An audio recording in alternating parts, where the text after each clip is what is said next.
Welcome to the Sage's Workshop. It's your boy King Covington, and today I'm here to give you a story about a sweet little comic shop called Amalgam Comics and Coffeehouse.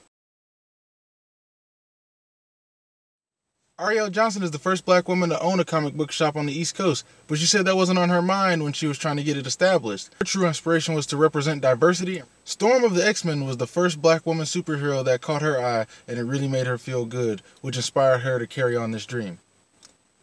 Quote from her says, "I want to be very proactive and conscious to make sure that we are carrying diverse titles. The smaller stuff, the independent stuff, the more diverse stuff that you have to look for, and I think it's worth it. Seeing people representative of you can be important in your development and your self-esteem." She was quoted in the Color Lines article saying, "The thing about science fiction when you're creating universes where things can be wherever you want them to be, the majority of science fiction still falls on this Eurocentric representation of how things are. Like a lot of people say that the Middle Earth from Lord of the Rings falls in somewhere in the middle of Europe, which is fine. But then there are elves, and for some reason, they're still white." If you want to check out the full quote, head on over to colorlines.com to check out the 2 articles on this entrepreneur.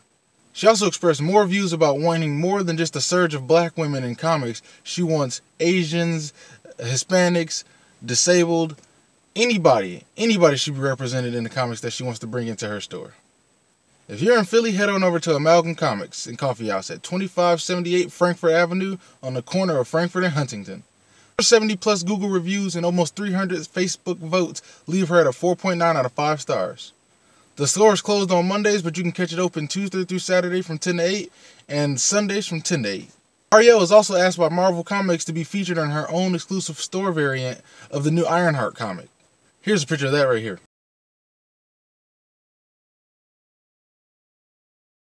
If you don't know, a store variant is when a comic gets a bunch of unique covers to go along with a certain event or what have you. Since we're looking at the store variant cover, I'll highlight the character as well. Riri Williams was born shortly after her dad, Riri Williams Sr., died. She grew up together with her sister and her mom, Sharon, and at the age of 15, she went on to MIT because she was a certified genius and she had already gotten a full ride scholarship.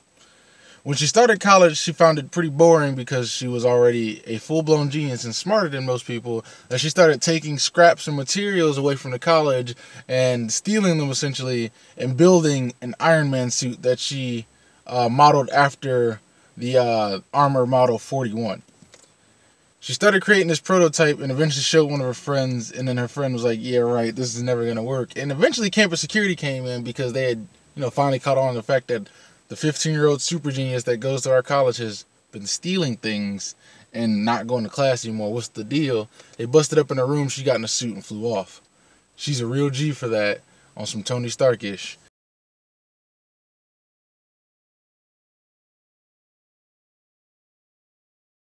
Be sure to check out Riri Williams' comics and the new Ironheart series.